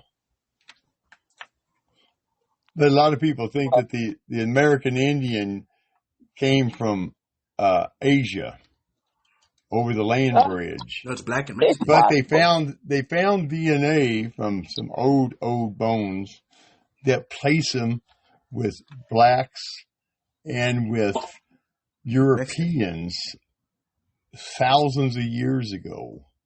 I've heard speculation, Rocky, that it was actually the reverse. That they came from America and went there. No, they have both DNA in the American Indian, showing that they were from different areas. Now, the ones up on the land bridge, yeah, those could be the Eskimos and some of the northern tribes. Yeah, the But Inuit. you also have to remember that there's a tribe of Indians in Washington whose their lore is that they survived the Ice Age by living That's next to crazy. the ocean in ice caves and shit. And underground. Well, not just underground, but they survived. Hunting They seals still and had to go stuff. out We and hunt don't. their food and shit. They're like hunting seals and shit, you know. Well, they were hunting whatever they could find. They were fishermen. They were doing all kinds of stuff. But they had a thing that they were doing there while the Ice Age was going on. They say, "Oh, it just covered everything," but yet you turn around and you find it in 65,000 years ago, some French ancestors or from the French area came down along the goddamn ice shelf and ended up in Florida. And they From just Siberia? found bones 2 The years Siberian ago. ice shelf? No. This is the ice shelf that went across the northern hemisphere of the world. Yeah, which is Russia and Siberia, fool. Yeah, no, they came from Europe over to America going west. They crossed the ice shelf that went over the top of the Atlantic Ocean, and their bones were found a few years ago in Florida. Huh. Right. You Okay, can guys, find we're going to it have to in, do closing thoughts in because the show's YouTube. about to cut off. So let's Okay. do our Dude, closing thoughts on Rocky, native. they've totally disclaimed the Clovis Point find in Arizona or wherever it was found, right? They're saying Yeah. it's much earlier than that. Yeah. You know what I mean? A lot of people are going to find out that we've been running around this planet for about 100,000 years, but Right. I believe for the that. religious part of it, that text everything, we've only 6,000. been here for 6,000 or 7,000 years. Yeah, that's which is And bullcrap. now they No, found I'm Gobekli Tepe, which pushes it back to 12,000 years. And they just found another one that pushes it to 13,000 years. Yeah, exactly. We could go back as And far as they were 100,000 all years. hand buried. Those Yep. sites were all hand buried. The only problem, the only thing. Rocky, I'm a believer that it's much earlier than that too. Oh, yeah. Yeah, the We've thing been is, the only lied to problem we all our have though is lives. to finding technology, like finding their technology. We see the structures, but we don't see how they built the structures. It's the hard part. You have to understand those structures, like the pyramids, are hundreds of The thousands engineering of of the years pyramids old. is very simple, Rico. It's very simple. They built Anti-gravity? mounds of dirt. They built mounds of dirt. No, that's wrong. They along- actually found like that they were cut out, like the stones they used to build the Great Egypt pyramid is actually they cut it from thousands of miles away. Some of those stones. No, 270 Not miles thousands, away, and they were not supposed to have thousands. rolled it up there. Well, I heard because they didn't have any I heard ships thousands big of enough. miles. No, it wasn't No. a thousand. It wasn't No. a Still, thousand. like down in the- 200-ton stones, hundreds of miles. Oh, it was an incredible feat, Rico. I'm not disclaiming that, but it wasn't. But they didn't just build thousands. mounds of dirt. That's not accurate. No, they built mounds of dirt to lay the stone as they went No, up. they They had didn't. to put No, more they dirt. didn't. It's already William been proven they officially didn't don't know what do he's talking that. about. They already proved they didn't do that because the Giza pyramids are within 1/4 of an inch square. The largest one covers over 56 acres. How in the hell would they be able to go up 460 feet to lay the capstone at the very top? They would have to have a damn They mound did levels. up to the side Rocky, of it, almost they 7 built miles levels. long. They built levels like an elevator. Level 1, level But 2, you know what the Giza level 3. pyramid? Hey, do you know what Giza stands for? Mm-mm. It's a plateau. Okay, where do you find a plateau? On a Flat frickin' land. mountain. Giza in Egyptian translation means mountain of caves. Wow. All right, folks, we are down to the last 3 minutes. What a show it's been. We talked about so many things, and what a great conversation it was. And so I'm going to go ahead and end the show. Thank you, Rocky Raccoon 6, William O'Connor, and of course, Bella, for joining today. I'm going to do a last little thing here with our last couple minutes. This might be a little harsh for some people, but we're intellects here, and I just want to do this. So I'm about to read a list of words in the next 2 minutes that are offensive words for people according to nationality or ethnicity. Here we go. Black. A black person is a word sometimes considered offensive, so you should be very careful. Canuck. Someone who is Canadian, especially from French Canada, this word is sometimes used as an insult. Colored. An offensive word for black people. Colored. A British spelling of colored. Colored. Okay, coolie. An insulting word used in the past for a worker with no special skills in China. Coon. An offensive word for black people. Cracker. An insulting word for a poor white person who lives in the southeastern United States. Dago. An extremely offensive word for a person in Italy, Spain, Portugal, or South America. Eskimo. A member of the Inuit people. This word is now sometimes considered offensive. Frog, an insulting word for a French person. Gypsy, a British spelling of gypsy. Gook, a very offensive word for someone from Asia. Goy, someone who is not Jewish. Gringo, an insult word is used by someone from some people from South America, from someone who's from another country who speaks English, especially someone in the U.S. Gypsy, a Romany. The word is sometimes considered offensive, so you should be careful about using it. Half-breed, an offensive word for a person who has parents of two different races. Half-caste, an offensive word for someone who has parents of two different races. Haole, an English person, a white person. Honky, an insulting word for a white person. Indian, a Native American word that is not considered to many people offensive. Injun, an extremely offensive word for a Native American. Jerry, an insulting word for a German. Jock, an insulting word for someone from Scotland. Kafir, a black person. Kafir, a non-believer by some Muslim described kafir. Kraut, a insulting word for German. Macworwer, a term used for South African from foreigners from South Africa. Mammy, an offensive word for someone used for a black woman who took care of other people's children. Mick, an insulting word for an Irish person. Mulatto, an offensive word for someone who is black, one black parent, one white parent. Native. Negress, a black woman, word used from the second half of the 20th century. Negro, a black person, a word used until the second half of the 20th century. Nigger, an extremely offensive word for black people. Non-white, Oriental. Paddy, an insulting word for an Irish person. Pakeha, New Zealand offensive. Paleface, white people. Pickaninny, the word is sometimes by older white people. A black child, a pickaninny. Polak, an offensive word for someone from Poland. Pommy, a slightly insulting for someone from the UK. Pommy, I'm gonna call Caps Pommy next time I see him. Pygmy, all right, folks, I'm out of time here. Savage, I think that's about it. All right, folks, thank you very Rico, much. my final word, I used every one of those terms in my life. Every one of them. Woo! Roadhouse. Bye, everyone. What do you think, Rocky? You probably did too. Ciao. Hey, yeah, there's only one race on this planet. It's called the human race. We're all brothers. But dude, we used every one of those terms that Rico just freaking read off from Google. You know what I mean? I said every one of them. I've said every one of them myself in my early years before I found out Oh, different. exactly, Rocky. I've been even called a cracker. I've been even called a cracker. And what is a cracker? Dude, It's a slave whip cracker that kept the slaves in check. dude, I mean, we matured, right, Rocky? We matured, and we choose not to use yeah, those words anymore. You know what exactly. I mean? That's progress. You know what I mean? Yep. That's progress, Rocky. When old dudes like us say, you know what? They I keep understand.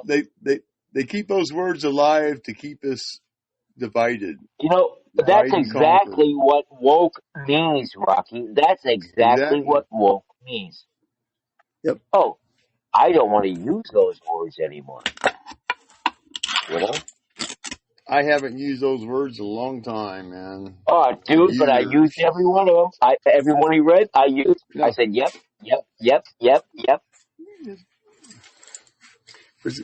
If my dad heard me use them, he'd beat my butt.